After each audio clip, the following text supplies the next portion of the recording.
특검에 다시 불려나왔던 이재용 삼성전자 부회장이 강도 높은 조사를 받고 돌아갔습니다. 네, 특검팀은 이르면 내일 이 부회장에 대한 구속영장 재청구 여부를 결정할 방침인데요. 특검 사무실 연결합니다. 김보윤 기자.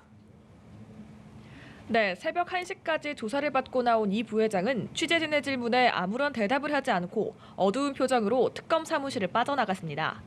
이번 조사는 지난번보다는 짧게 진행됐지만 특검팀은 그동안 확보한 증거 등을 토대로 상당 부분을 추궁한 것으로 알려졌습니다.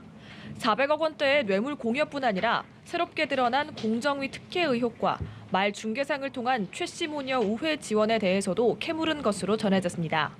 특검팀은 조사 내용을 검토한 뒤 이르면 내일쯤 이 부회장에 대한 구속영장을 다시 청구할지 결정할 방침입니다. 수사기간이 연장되지 않는다면 사실상 이번 주가 특검팀이 수사에 전념할 수 있는 마지막 주입니다. 당장 내일 구속영장을 청구한다 하더라도 최종 구속 여부까지 결정되려면 빨라도 이번 주말은 돼야 합니다. 만약 구속영장이 발부된다면 특검팀의 막바지 수사는 더욱 활력이 붙겠고 추가 수사를 위해 수사기간 연장의 필요성을 주장할 수도 있습니다. 하지만 영장이 또다시 기각된다면 특검팀의 남은 수사는 큰 지장을 받을 수밖에 없는데요. 때문에 특검팀은 깊은 고민을 이어가고 있습니다. 특검팀은 이 부회장과 임원 4명의 신병 처리를 함께 결정할 방침입니다. 네, 박 대통령에 대한 대면 조사는 진행 상황이 어떻습니까? 이재용 부회장으로부터 뇌물을 받은 당사자로 특검이 지목해왔죠.